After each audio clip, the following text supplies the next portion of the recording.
আসসালামু আলাইকুম প্রিয় দর্শক, অন্য মঞ্চের আলাপচারিতায় আপনাদের সকলকে আমন্ত্রণ জানাচ্ছি। সুপ্রিয় দর্শক শ্রোতা মন্ডলী, আপনি এই মুহূর্তে আমাকে যে যেখান থেকে দেখছেন এবং পরবর্তী যে যেখান থেকে দেখবেন, আপনাদের সকলকে জানাই আমি আমার আন্তরিক অভিনন্দন এবং শুভেচ্ছা। আপনারা এতক্ষণে ব্যানার এবং হেডলাইন দেখে হয়তো চিন্তা করছেন যে সেই 7 জন ব্যক্তি কারা, তাদের নামগুলো আমি একটু আপনাদেরকে পড়ে শোনাচ্ছি। প্রথম, জুবায়ের আহমেদ চৌধুরী, হিজবুত তাহরির ঢাকা প্রধান। জুবায়ের আহমেদ চৌধুরী, হিজবুত তাহরির ঢাকা প্রধান। 2 নম্বরে আছে ইফতিসাম ইলাহি জাহির, পাকিস্তানের জামিয়াতুল মারকাজি আহিদের নেতা, মানে পাকিস্তানি সন্ত্রাসী গোষ্ঠীর নেতা। 3 নম্বরে ডক্টর নাসিরুল গনি, এটা হচ্ছে যে অন্তর্বর্তী সরকার, মানে আমাদের বর্তমান ইন্টারিম গভর্নমেন্টের হোম অ্যাফেয়ার্স সেক্রেটারি, মানে স্বরাষ্ট্র মন্ত্রণালয় বা প্রতিরক্ষা মন্ত্রণালয় যারা দেখে সেই জন। ইব্রাহিম, এটা হচ্ছে ডক্টর নজরুল গনি, আপনারা চিন্তা করতে পারেন। এবং আরেকজন হচ্ছে যে Mohammad Aziz, Dhaka north corporation CEO of Hizbut Tahrir সমন্বয়কারী। 5 নম্বরে এবিটি, অস্ট্রেলিয়া বাংলা টিম এর 2 সদস্য। এটা হচ্ছে এবিটি, এটা হচ্ছে আনসারুল্লাহ বাংলা টিম। এবিটি আনসারুল্লাহ বাংলা টিমের 2 জন। এবং সুমন আহমদ, সেটা হচ্ছে যে বিস্ফোরক বিশেষজ্ঞ নাকি। এই 7 জন ব্যক্তি, যার মধ্যে দেখেন ডক্টর নজরুল গনি অন্তর্বর্তী সরকারের হোম অ্যাফেয়ার্স সেক্রেটারি, মানে আপনার secretary of the home affairs বলতে আপনার স্বরাষ্ট্র মন্ত্রণালয় বুঝি আমরা, বা আপনার নিরাপত্তা বিভাগ পুরাটা, সে সহকারী। এবং আপনার ঢাকা নর্থ সিটি কর্পোরেশনের সিইও মোহাম্মদ আজিজ, মানে হিজবুত তাহরির সমন্বয়কারী, সে ব্যাটাও ছিল। এবং এবিটি আনসারুল্লাহ বাংলা টিমের 2 জন, সুমন আহমেদ বিস্ফোরক বিশেষজ্ঞ। এবং সবচেয়ে মজার বেশি কি জানেন, এই অন্তর্বর্তী সরকারের এখন কোনো কন্ট্রোলিং এ নাই, যার কারণে ভারত কিন্তু প্রচন্ড সতর্ক। এখন আপনারা বলতে পারেন যে ভারত হঠাৎ করে সতর্ক, কারণ হচ্ছে শেখ হাসিনার গভর্নমেন্ট ফল করার পরে যেইভাবে আমরা চিল্লি করা হয়েছে যে মানে ফাটাই ফেলবো, মারি ফেলবো, 50 লাখ আমাদের হিজবুত তাহরির লোকজন আছে, এগুলো বলে টলে তো আমরা একাকার করছি। আর সবচেয়ে বড় বিষয় যেটা, পাকিস্তানের সবচেয়ে বড় সন্ত্রাসী সংগঠন যেটা, তার প্রধান নেতা পাকিস্তানে একটা জনসভায় বলছিলেন যে আমরা নিশ্চুপ বসে নাই, এই আপনার সিঁদুর 01-এর প্রতিশোধ আমরা নিব, এবং সেই প্রতিশোধ নেওয়ার জন্য আমরা নিশ্চুপ বসে নাই, আমাদের এক হাত অলরেডি বাংলাদেশেই আছে। এটাই ছিল মূল কাহিনী। এখন তাহলে ভারত কি সার্জিক্যাল স্ট্রাইক করবে? হ্যাঁ, সার্জিক্যাল স্ট্রাইক করবে, তবে সার্জিক্যাল স্ট্রাইকটা করবে সেটা হচ্ছে যে অন্য টেকনিক হয়তো করবে। ভারত হয়তো যে পাকিস্তানের মতো দেয় ধাই বিমান দিয়ে আক্রমণ করে বসবে না, বা ব্রাহ্মস ক্ষেপণাস্ত্র বাংলাদেশে মারবে না। তবে এমনও হইতে পারে যে বাংলাদেশে আগামী 15-20 দিন বা 1 মাসের ভিতরে আপনারা বিভিন্ন জঙ্গি সংগঠনের বিভিন্ন নেতা কর্মীদের লাশ খালে বিলে, রাস্তায় ঘাটে, চায়ের দোকানে, বাসর ঘরে, এগুলোতে পাইতে পারেন। এই এক হইতে পারে। অথবা সামান্যতম সার্জিক্যাল স্ট্রাইক করতে পারে। সেটা হচ্ছে ভারত যেহেতু বলছে 42টা সন্ত্রাসী কর্মকাণ্ড চালানোর মতো ক্যাম্প, মানে 42টা মৌলবাদী ক্যাম্প বাংলাদেশের ভেতর আছে, যেগুলো ওরা নির্দিষ্ট করে দেখিয়ে দিয়ে গেছিল। এর আগে যে গোয়েন্দা সংস্থা 3 জন আসছিল, ওরা হয়তো এগুলোতে সরাসরি ওরা ওখান থেকে ড্রোন হামলা করে এগুলার উড়াই দিতে পারে। এবং এর ভিতরে যতটুকু জানা গেল যে মানে বর্ডার এরিয়ায় 5-6টা মাদ্রাসা আছে, ঢাকা শহরের ভিতরে আছে বেশ কয়েকটা মাদ্রাসা, চিটংয়েও আছে কয়েকটা। এই মাদ্রাসাগুলো নাকি সবগুলো জঙ্গি তৈরির কারখানা। এগুলাতে যে কোনো সময় তো ড্রোন দিয়েও মারতে পারে, অথবা এখানে যারা জঙ্গি উৎপাদন করতেছে যেসব লোকগুলা, তাদের হয়তো ধাই করে খাইয়া দিতে পারে। এবং যেহেতু স্বরাষ্ট্র মন্ত্রণালয়ের একজন জড়িত, এই জন্যই বাংলাদেশ সরকারের উপর চাপ দিচ্ছে। এবং ভারত এখন তো কূটনীতিক ভাবে চাপ দিবে, এরপর আন্তর্জাতিক দুনিয়া যেটা আছে আমেরিকা, ইউরোপীয় ইউনিয়ন, এদের সবাইকে বুঝাই দিবে যে এই অবস্থা, বাংলাদেশে এখন এই অবস্থা, সুতরাং তাদের একটা সমর্থন আদায় করবে। কারণ হচ্ছে পাকিস্তান যে সন্ত্রাসী এটা সবাই জানে, সারা পৃথিবী জানে, যার কারণে পাকিস্তানরে সকাল বিকাল মারা সোজা। এখন বাংলাদেশের ক্ষেত্রে বাংলাদেশটাকে আসলে এতদিন সন্ত্রাসী কার্যক্রম করছে বা কিছু করছে জানতো না, তবে ইদানিং এর ভিতরে বিভিন্ন আন্তর্জাতিক মিডিয়া এবং আপনার বিশেষ করে ইউরোপীয় ইউনিয়ন সহ আপনার পশ্চিমা বিশ্বের অনেক দেশ বাংলাদেশের উপর কঠিন নজর রাখছে, মৌলবাদীদের উত্থান হচ্ছে। যার কারণে কিছুদিন আগে দেখছেন যে কানাডা আপনার বলেছে যে এই দেশ সে যাওয়া আসা খুব সাবধানে, আরো অনেক দেশ আস্তে আস্তে বলবে। এদেরকে হয়তো এখন এই রিপোর্ট সহ এগুলো বোঝানো খুব সম্ভব, কারণ জঙ্গি হামলার ভয় সারা পৃথিবীতে পায়। আর ইউরোপ তো এমন এক অবস্থা, আপনার দেখেন ওই যে বেশ কিছুদিন আগে 2003 না জানে 4-এ ইংল্যান্ডে ট্রেন স্টেশনের ভিতরে একটা বোমা হামলা হয়েছিল। এরপর থেকে যে আপনার ময়লা ফালানোর জন্য যে বাস্কেট থাকতো আগে মেট্রো স্টেশন গুলোতে, কোথাও এখন আর নাই। কারণ হচ্ছে ওদের ভয় হচ্ছে যে এইটার ভিতরে কেউ রাখা যেতে পারে। এবং সারা ইউরোপের রাস্তায় লক্ষ লক্ষ ময়লা ফালানোর জন্য ঝুড়ির মতো পাবেন, কিন্তু এগুলো সবগুলো হোয়াইট পলিথিন, মানে আপনার 2 মাইল দূর থেকে দেখবেন যে ওইখানে কি আছে এই অবস্থায়। আর ইসলাম ফোবিয়া তো আছেই সারা দুনিয়াতে, ইসলামিস্টরা এটা করতে পারে, এটা সবাই জানে। আর এখন এই যে 15 জন না জানে 30 জন যেটা ভারতের মারা গেল, এইটাকে ওরা এখন এমন ভাবে তুলতেছে যে ওই যে প্যালেস্তাইনিরা হামাস যেরকম ইসরায়েলে মারছে, সুতরাং মারছে ঠিক সেম কন্ডিশনে হয়তো হইতে পারে। আর এইটা হইলে ব্যাপক বিভীষিকাময়। এবং যদি ওইরকম যে আপনার পাশের বাড়িতে আগুন লাগলে নিজের বাড়িতে আগুন লাগতে পারে, সেম অবস্থাই হবে। কারণ ঢাকা শহরে যদি একটা দুইটা মাদ্রাসায় যদি এইভাবে জঙ্গি উৎপাদনের কারখানা বলে যদি ড্রোন অ্যাটাক করে দেয় বা কিছু অ্যাটাক করে দেয়, সেখানে বাস বিচার করবে না। আর সারা পৃথিবীও বলবে না কখনো যে ওখানে তো বাচ্চারা পড়তো, ওখানে তো সবাই তখন কবে যে পটুখোর মৌলানাদেরকে পিটছি, মানে বাচ্চা মরছে না কি মরছে জানি না, আমার দেশে যে মারছে 30 জন তাদের কি। আবার ইকোনমিক প্রেসারও দিতে পারে, বিদ্যুৎ বন্ধ, ওই বন্ধ, সেই বন্ধ, ট্রেডিং বন্ধ, সব করতে পারে। এখন সার্জিক্যাল স্ট্রাইকের যে আসলে কোন পর্যায়ে যাবে ইন্ডিয়া বা কিভাবে কি করবে সেটা এখনো বোঝা যাচ্ছে না। আবার এমনও হইতে পারে যে তারা হয়তো তাদের গোয়েন্দা সংস্থার 1-1,500-2,000 লোক ঢুকাই দিবে, সারা বাংলাদেশের বিভিন্ন জায়গা থেকে ওরা ইচ্ছা মতন যেগুলো টেরর তুইলা নিবে ফালাই দিবে, একটু লাফাইছেন ফালাই দিবে, এইভাবে চলবে হয়তো মাসখানেক। এরপর আপনাদের হিসাব করে দেবে 1000 খানিক শেষ, টেরর শেষ। আবার পাকিস্তানি, আর এখন দেখবেন যে ওই যে পাকিস্তানি যেসব মৌলবাদীরা ছিল এরা কিন্তু এখন আর বাংলাদেশে আসবে না। দেখবেন ওরা এখন যখন এটা দেখছে যে বাংলাদেশের রিপোর্ট খারাপ, তারা আর বাংলাদেশে আসবে না। কারণ তারা জানে যে এইখানে আসলে এরা যেখানে আসবে ইন্ডিয়া কিন্তু ডিরেক্ট বোমা মারবে, ওইখানে কিন্তু আর আইসা ওই যে মারবে না, ওইখানে একদম ওই অঞ্চল ওই জায়গার ভিতরে বোম মেরে দিবে। সুতরাং আমরা আমাদেরকে সাবধান করতে হবে, আমরাই সাবধান থাকতে হবে যে কিভাবে করি। জাতীয় সংসদ নির্বাচনকে সামনে রেখে বাংলাদেশের রাজনৈতিক দলগুলোর মধ্যে ভুতুড়ে কাণ্ড শুরু হয়েছে। একদিকে সংসদ নির্বাচনে অংশ নিতে অবলীলায় নিজের হাতে গড়া দল বা সংগঠন ছেড়ে বড় দলে যোগ দিচ্ছেন পরিচিত কয়েকজন রাজনীতিক। মুক্তিযুদ্ধ করা বড় নেতা ফুল হাতে সহাস্য যোগ দিচ্ছেন মুক্তিযুদ্ধের বিরোধিতা করা জামাত ইসলামীর জোটে। কিংস পার্টি এনসিপির শীর্ষ নেতাদের এতদিনের পরিকল্পনা বুঝতে না পেরে হঠাৎ করে আকাশ ভেঙে পড়েছে দলটির অনেক নেতার মাথায়। পদত্যাগের হিড়িক লাগলেও ঘরের ছেলে হিসেবে এনসিপি জামাতের সাথে জোট করায় দলটির অনেকেই আবার খুশি। ভোটের দিন যত এগিয়ে আসছে ততই নানা চিত্র উঠে আসছে প্রতিদিন।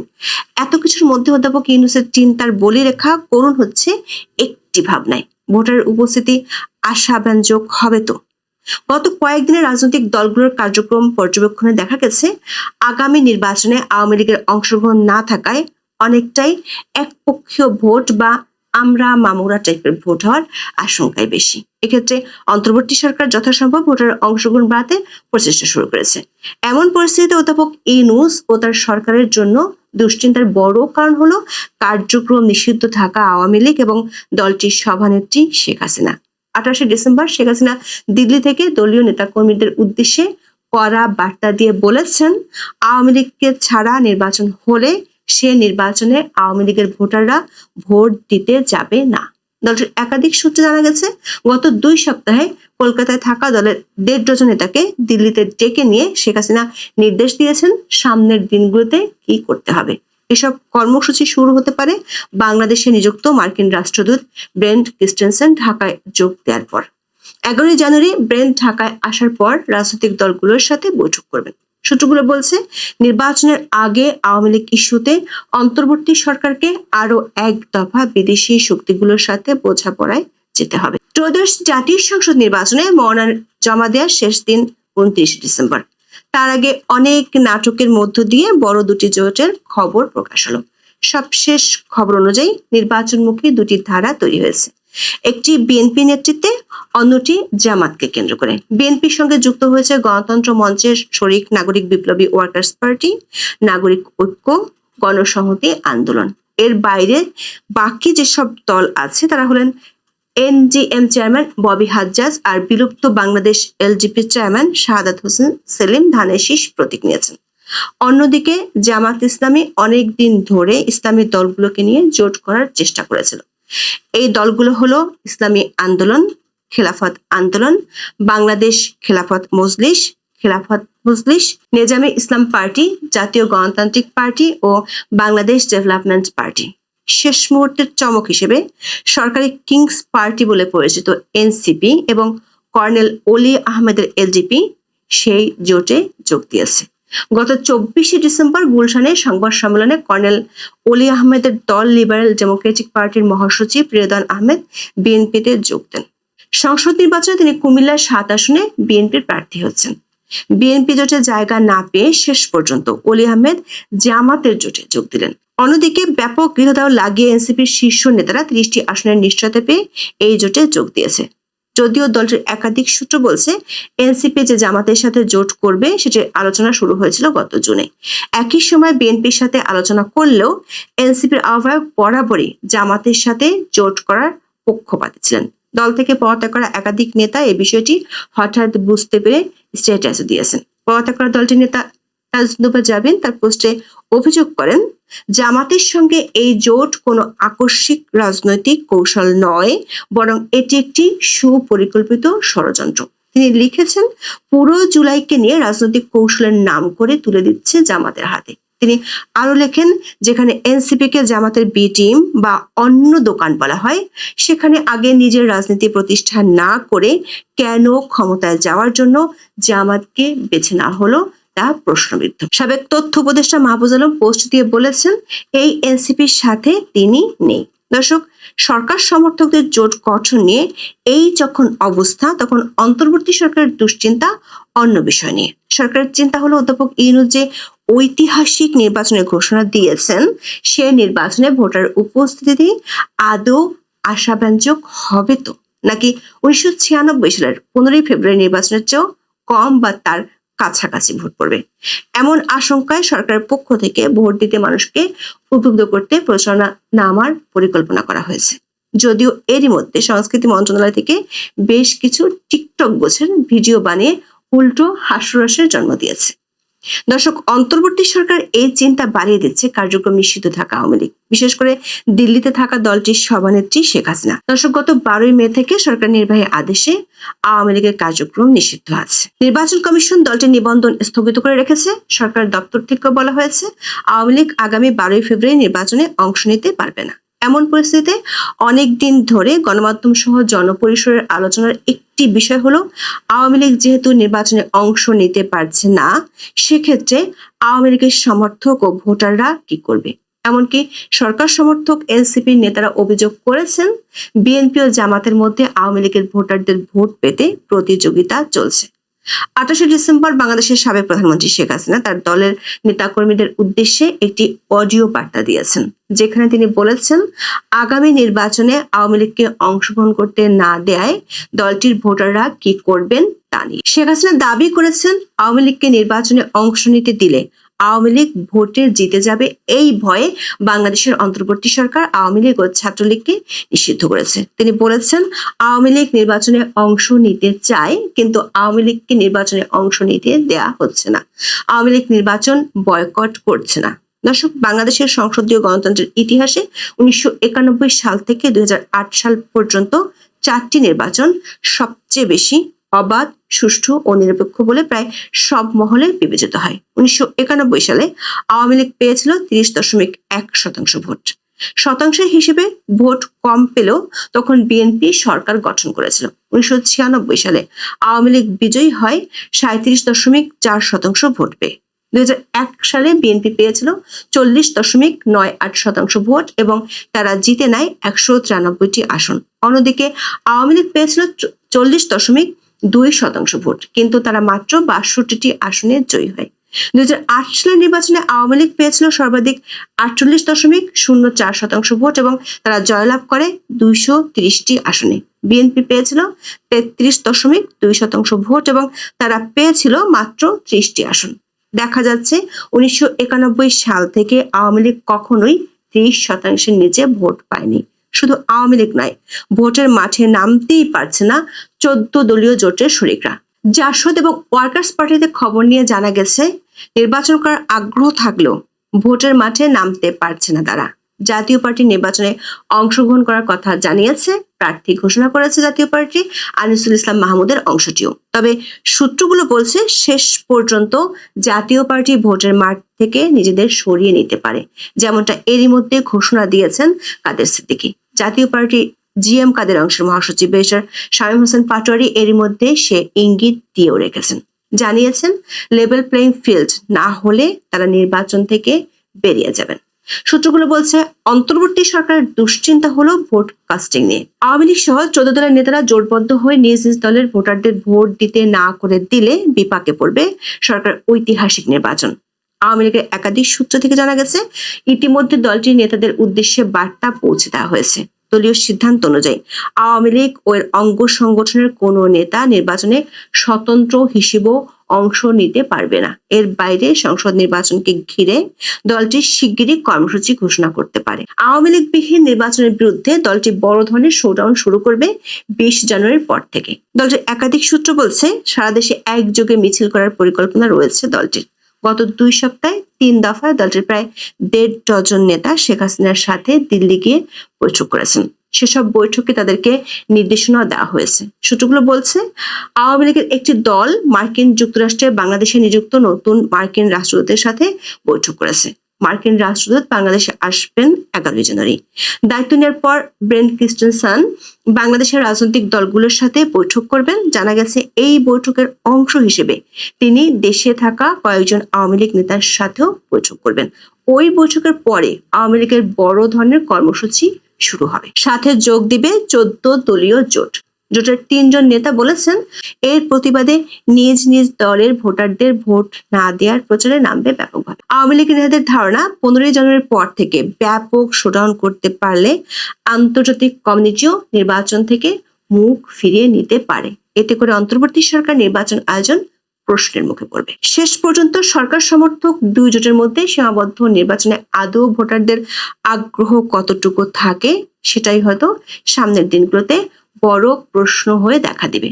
তার সাথে আইন শৃঙ্খলা পরিস্থিতির চরম নাজুক অবস্থাও ভোটারদের দুশ্চিন্তা বাড়াবে। বিশেষ করে কেরানীগঞ্জের মতো আর কত জায়গায় বিস্ফোরক ও বোমা বানানোর সরঞ্জাম লুকিয়ে আছে তা না স্বরাষ্ট্র মন্ত্রণালয় না পুলিশ, কেউই জানে না।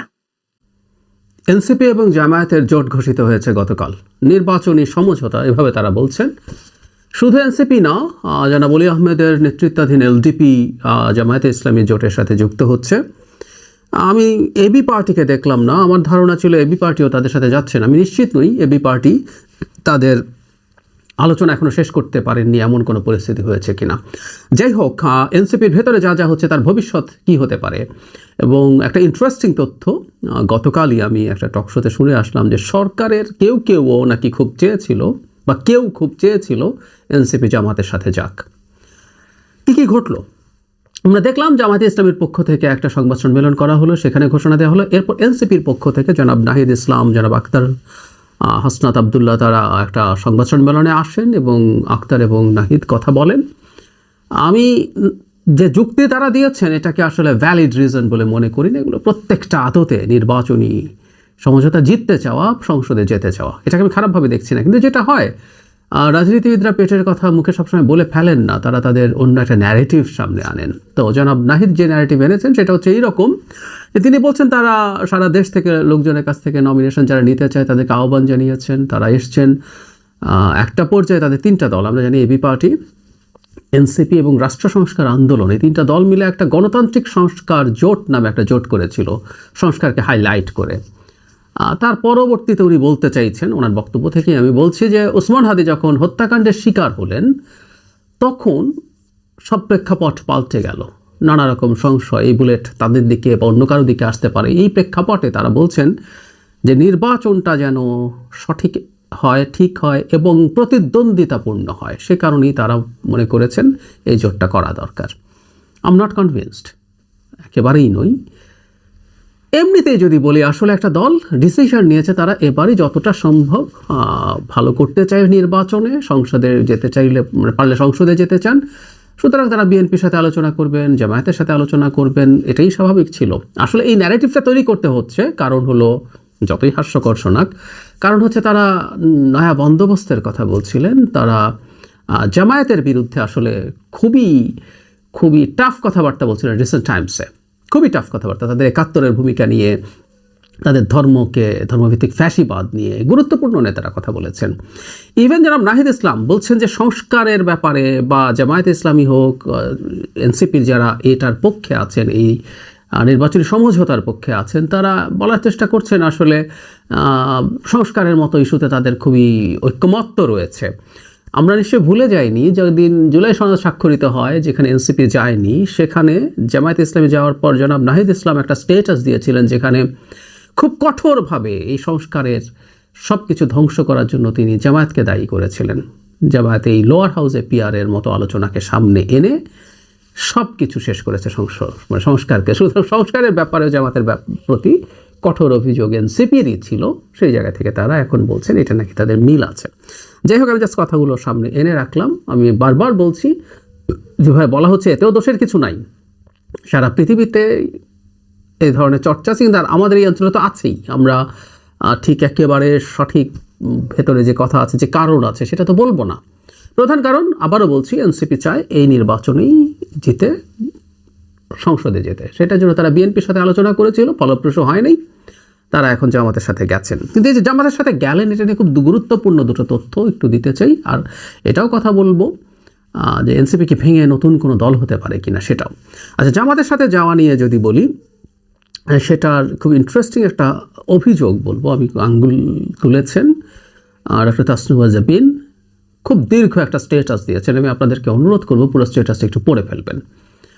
অনেক কথা লিখেছেন খুব চমৎকারভাবে, কিন্তু এর মধ্যে একটা জিনিস খুব ক্লিয়ারলি তিনি বলতে চাইছেন, এটা একেবারে একটা পরিকল্পিত ঘটনা। মানে এই যে যাবতীয় যা যা ঘটলো এতদিন ধরে, এনসিপি তৈরি হওয়া, এনসিপি এরপর যা করলো, যা করে এসে শেষ পর্যন্ত যেভাবে তারা জামাতের সাথে জোটে গেল, এটাকে তিনি পরিকল্পিত দাবি করছেন। অনেক কথাবার্তা আছে, অনেক অভিযোগ আছে। উনি এই দলটার সাথে শুরু থেকেই ছিলেন, সুতরাং বেশ কিছু অভিযোগ করেছেন। এগুলো আমরা আমাদের মতো করে বোঝার জন্য এটা পড়ে রাখা ভালো, কিন্তু এটা পরিকল্পনার কথা বলছি। এই পরিকল্পনার অংশেই মনে হলো গতকাল একটা টক শোতে ইত্তেফাকের এক্সিকিউটিভ এডিটর জনাব সালেউদ্দিন টক শোতে অন রেকর্ড একটা কথা বলেছেন, সেই জন্য সেটা আমি ব্যবহারই করতে পারি। তিনি বলছেন কথাটা ঠিক এইরকম, তিনি সাথে সরকারের একজন গুরুত্বপূর্ণ ব্যক্তির প্রেজেন্সে জনাব নাহিদ ইসলাম বলছেন সরকারের একজন উপদেষ্টা তাকে বারবার চাপ দিচ্ছেন তারা যেন দ্রুত জামাতের সাথে জোট করেন। আবারও বলছি, জনাব সালেউদ্দিনের সাথে, তার সাথে উপস্থিত ছিলেন এই বর্তমান সরকারের গুরুত্বপূর্ণ একজন ব্যক্তি। এই দুজনের সামনে জনাব নাহিদ ইসলাম বলেছেন সরকারের কোনো একজন উপদেষ্টা তাকে ক্রমাগত নিয়মিত চাপ দিচ্ছেন তারা যেন জামাতের সাথে জোট গঠন করে। তার মানে এই সরকারের লোকজন এই ধরনের কাজ করে বেড়াচ্ছেন কোন উপদেষ্টা, এই ব্যাপারটা নিয়ে আসলে আমাদের কৌতূহল আছে এবং সরকারে বসে রাজনীতি চলছে। ছাত্র উপদেষ্টারা সরকারে বসে রাজনীতি করতেন আমরা জানি, কিন্তু এখন তো ছাত্র উপদেষ্টারা নেই, এখন অন্য কোনো উপদেষ্টা রাজনীতি করছেন, সেটা আমাদের একটু মাথায় রাখা দরকার আছে।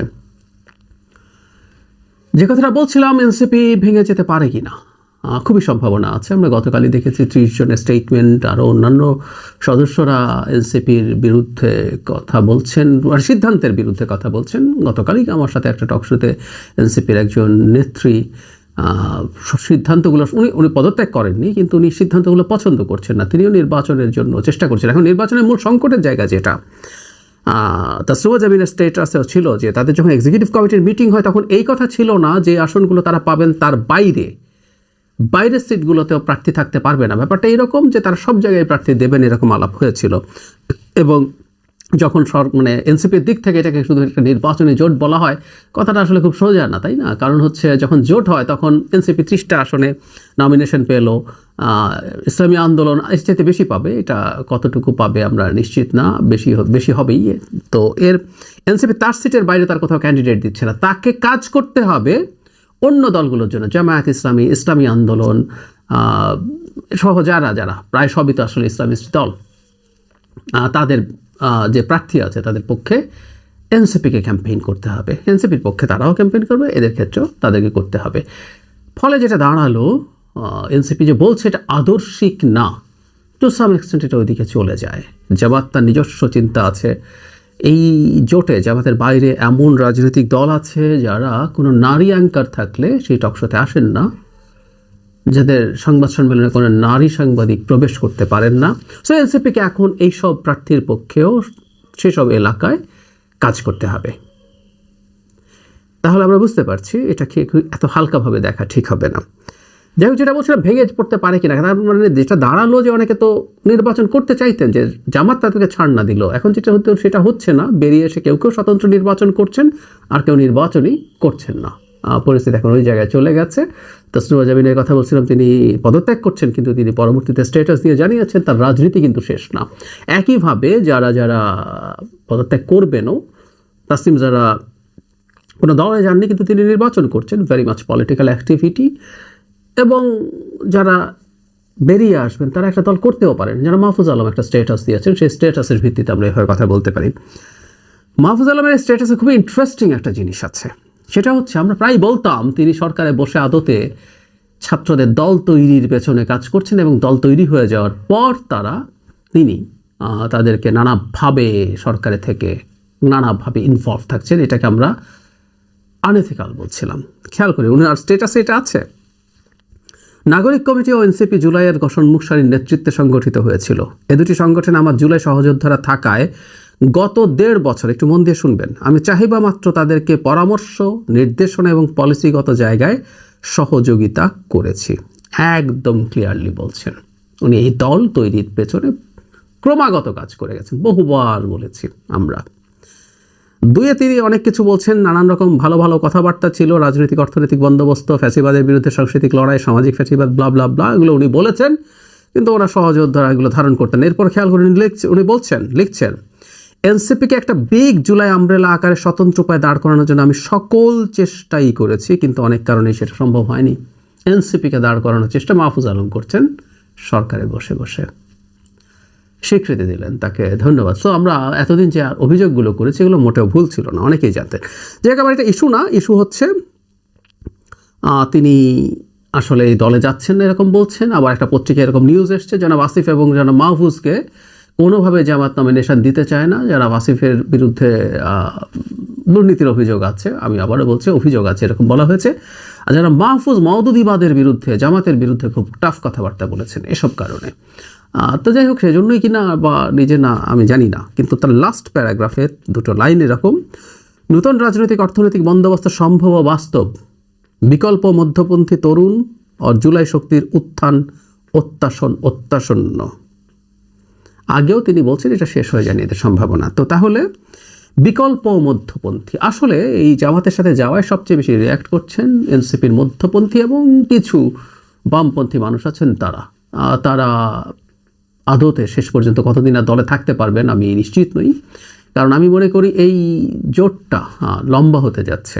এটা নির্বাচনী জোট বললেও, কারণ আগামী নির্বাচনে বিএনপি জিতছে, খুব কমফোর্টেবলি জিতবে, তারপর আসলে যেটা দাঁড়াবে বিএনপির বিরুদ্ধে আন্দোলন, আলোচনা, সমালোচনা সব করার ক্ষেত্রে তারা একসাথেই থাকতে চাইবেন এবং পরবর্তী নির্বাচনে চ্যালেঞ্জ করার জন্য তাদের জোটবদ্ধ থাকাই হয়তো বেটার হবে। সেই বিবেচনায় তারা একসাথে থাকবে। তখন সেই জার্নিতে মধ্যপন্থী যারা আছেন তারা কতটা আসলে থাকতে পারবেন, মানে শুধু জামায়াতে ইসলামী না, এটাতে আমি প্রায় বলছি যে এর আগের যে দলগুলো ছিল এই ইসলামী দলগুলো, এর মধ্যে ডান থেকে বেশ উগ্র ডান পর্যন্ত রাজনৈতিক দল আছে এখানে, তাদের সাথে এনসিপির মধ্যপন্থী বামপন্থীরা খুব বেশি দিন আসলে থাকতে পারবে বলে মনে হয় না। তাহলে এই সম্ভাবনা আছে যে নির্বাচনের আগে হয়তো হবে না, কিন্তু নির্বাচনের পরে এই যে জুলাইয়ের মধ্যপন্থী যে ছাত্ররা আছে তারা একটা নতুন রাজনৈতিক দল তৈরি করতেও পারেন।